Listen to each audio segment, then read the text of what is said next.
speaking with Leonardo Antonio, the writer and director of Submission. Hi, Leonardo. Hi, how are you? Good. How are you doing? I'm fine. Fine. How is your cat? My cat is sleeping now. He Good. just knocked himself out, That, so it's good that's for the good. interview. Yeah, We'll take it. We'll take advantage of that then, and yeah, try talking now. So I want to just dive in because your film has so many elements to it that I find fascinating.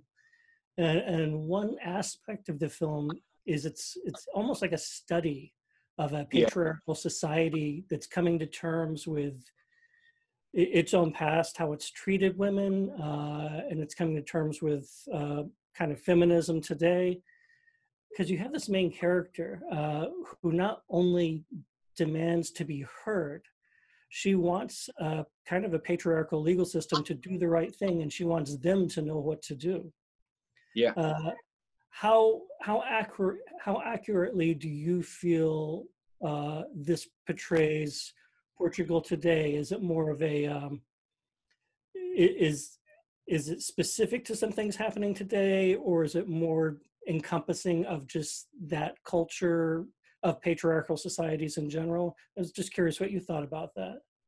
Oh, there are three aspects to which I can refer to answer to try to answer the question, Mm-hmm. because one of the aspects is the fact that this subject is a bit of a taboo, and that is what drove me to do the film. Mm-hmm. Because when you speak about rape or prostitution, you seldomly refer to it as a marriage. And one of the things that is happening in the Western societies nowadays, it's some sort of financial dependence of who you marry with. Um, this is still a reality, particularly in the Southern European countries, to where there is a culture, a Catholic culture, so to speak, Mm-hmm. that the father figure, or the patriarchal figure, is the cash income of the family. So most decisions, most family decisions, come from the father figure. And this is obviously a very reductive point of view, because nowadays, especially in the 21st century, there are all sorts of marriage on all sorts of um, marriage-related relationships. And one of the things that still troubles me personally is that the financial aspect of a marriage is what ultimately drives into divorces. It compels people in a state of despair to to think about money, to think about survival, and not much about love and attachment. And that's one of the things that I still consider a taboo in the Western society, specifically in Southern European countries. And I'm not sure if this is a reality or not in the US, but I'm pretty sure there are lots of examples of this. And so, how can I answer this? This aspect also influences the Portuguese culture. One of the prosecutors in the film even states that, this looks to me like a marriage, because the protagonist asks, does this look like a marriage to you? And yes, because your husband pays for your life, you know Mm. and this is supposed to be normal, Mm. a normal characteristic, a normal feature of a good marriage. So this is all upside down. The designation of a good marriage, to most people, specifically, the conservatives, and the traditionalists. I don't like to say wingers, because it's not a right wing matter. It's something that it's a built-in culture. You're born in a country where is mostly Catholic, mostly traditional, and these sort of subjects are seldomly Right, discussed. right. I notice in the film, because that's one of the aspects of the film of that character that I found really fascinating. It seems to be very confusing for the male authority figures. The fact that she can be compassionate to him, Yeah, even though she's not saying, so therefore I forgive you and everything's fine and none of this happened. No, this did happen and you do need to face the consequences of this, but that doesn't mean I can't be compassionate to you. That seems to be very confusing for yeah. these men. It is confusing because it's black and white for them, Hmm. whether And you like this person or not. yeah, and it's interesting.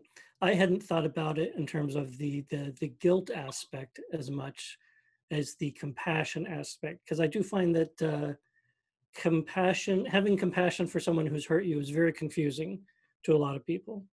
They misread that as, oh, it didn't really bother you. And it's like, no, that's not the case at all. But I do recognize they're a human being as well. And so I think it's somewhere between that and also the guilt from that culture. Does that seem accurate to you? Yes, it is accurate. You have a lot of. I also spoke to a lot of lawyers and judges here. The main. I don't know how to say this in English. You know, the main school of judges Hmm.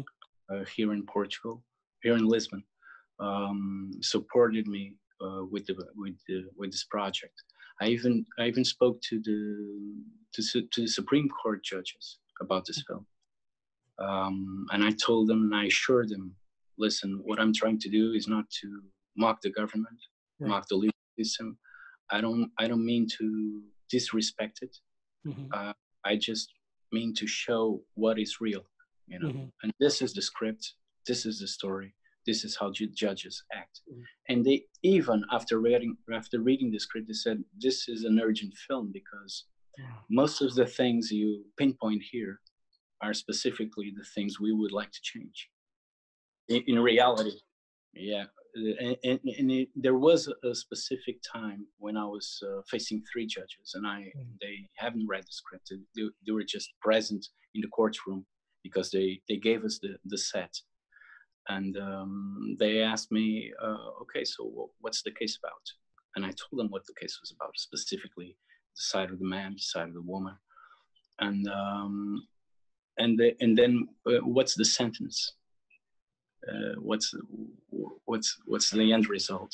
Hmm. And we all four of them, all three of them, and myself, we said exactly at the same time, 3 years in probation. Wow. Wow. So it's accurate, you Yeah. know. It's very, very accurate. That's amazing. Yeah. Have any of these judges or lawyers actually seen the film now? No, No. they haven't yet. Yeah, it's still a hush hush Okay. subject. And but I've met a lawyer who hasn't seen the film, and I told him what the film was about, and he said, "You got to be prepared because you're going to be annoying to a lot of people.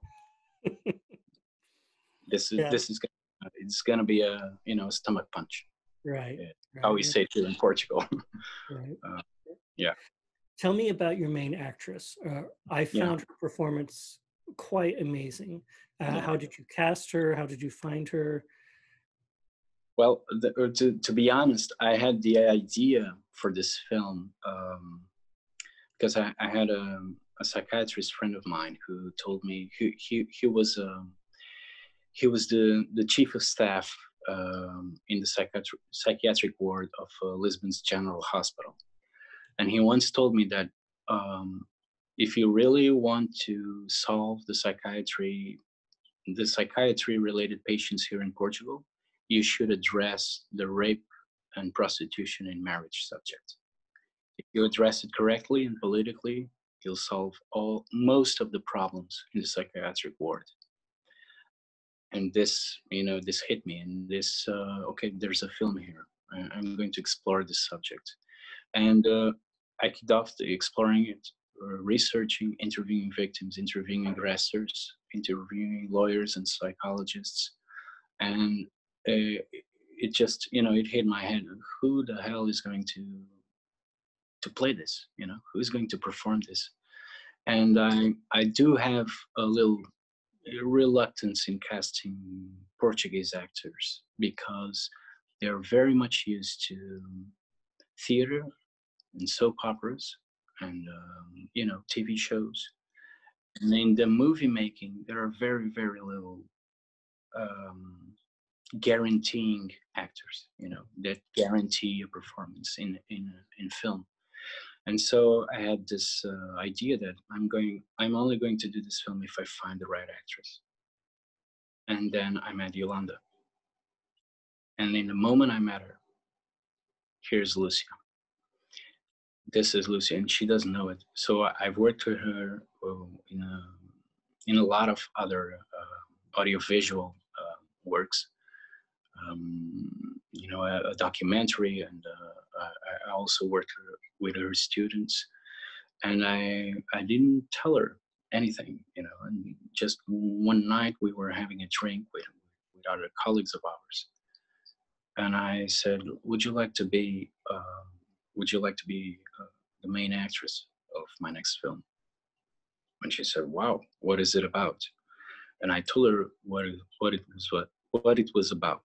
And then we started the process of, here's the first draft. What do you think? And she started giving me opinions and telling me what works and what doesn't work for her. And that was pretty much the beginning. And afterwards, I asked for her help to cast the other actors because I knew this film was around her.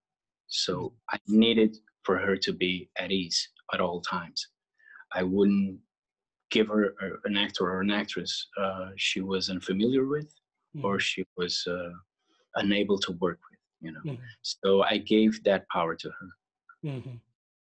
Cast me the other actors, please. Wow. Well, what do you think the other actors should be?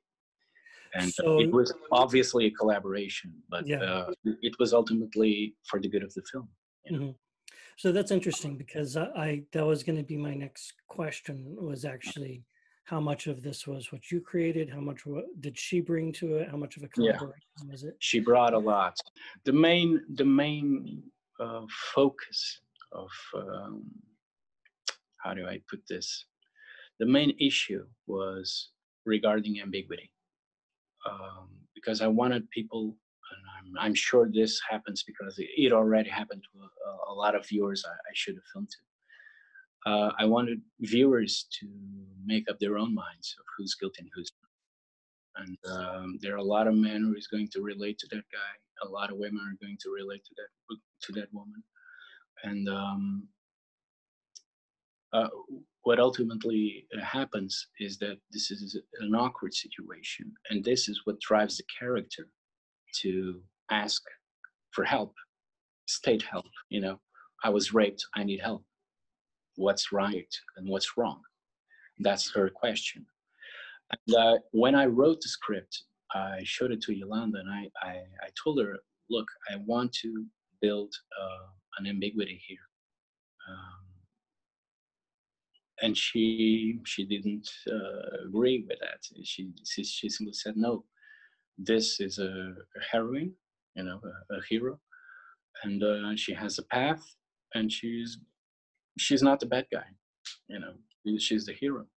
I'm sure she's the hero, but the other guy, he seems like a bad guy, but there are a lot of issues he states that kind of makes you think, makes you wonder how bad this guy really is. In my personal opinion, he's very bad, but I want people to wonder, because the devil is in the details. How did you reach the decision to, in shooting the film or editing the film, to not actually show his face until the courtroom scene? I found that fascinating. Yeah, it is.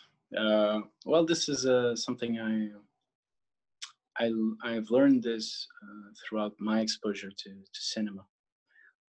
I wanted the viewers to imagine him as a great monster, the worst kind of human male you can muster, and it turns out he's a sweet guy. he looks like a sweet guy, and his monologue has a certain point of view that could be valid. And this obviously, this it is a slow burn. You know, it is a tense moment when you meet this guy. And the first shot of her husband is exactly when he answers not guilty. You know, the judge asks, "What do you feel, guilty or not guilty?" And you see his face saying not guilty. And this obviously, it has a subliminal aspect, you know, because people, wow, what is this? Who is this guy? You know, he looks kind of sweet. Right, right. And then one last question I wanted to ask is about the song you used for the opening and the closing, which is, I'm trying to remember, is it Norwegian? Yeah, Norwegian. Yeah. How did you choose that song? It's very haunting. Yeah, it is. Well, I'll simply play it like this. I'm particularly interested in hearing a lot of international songs. Mm-hmm. I always search for the new artists, the new songs, which are very alternative. Mm-hmm. And I'm not talking about a specific genre. I'm talking about, you know, ethnic world music, all sorts of musical approaches from other cultures. And there is this documentary which I find very, very haunting, very interesting, which is Samsara. And Samsara is very famous actually. It doesn't have a narrator. It's only pictures. It's only footage, and doesn't have. It has a story, but you know it's very, very alternative. Mm-hmm. And it starts out with a song by Vidya Vesemlund, which is a Norwegian singer, and the song is so absolutely powerful, and I immediately fell for her and for the song. Mm-hmm. And then I wondered what else has she done. You know? Mm-hmm. So I listened to her album, Mm-hmm. and there was this specific song which Mm-hmm. is about Sahagot Barn, which means I'm sorry, I can't specifically tell you what it means, but I know that the story of the song is something like it's a lullaby to the children whose fathers are sailors. Mm-hmm. And now it's a soothing song for help them get to sleep whenever their father is away in the sea. And that's why I chose the song, because I believe that there is a sort of a childish aspect of this character. She has no parents. She knows no one. She's completely alone, like most people in the world. And she finds herself in a situation where there is a storm, you know, in her life, a good one, then a bad one. Right. I have to say, after I've watched it a couple of times now, and after watching it open and close with that song panning across this ocean, I can't imagine anything other than that song being the opening and closing of the film. It just seems like it was made for that.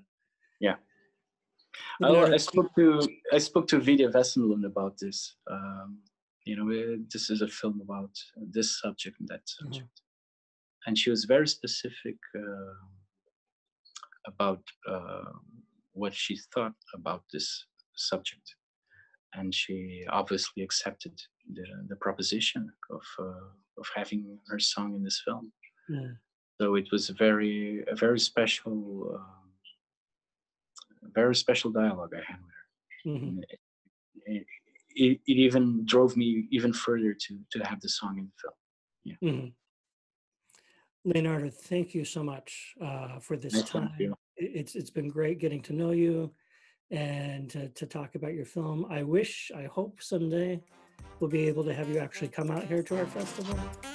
I would love to. When we can all go outside again. Yeah.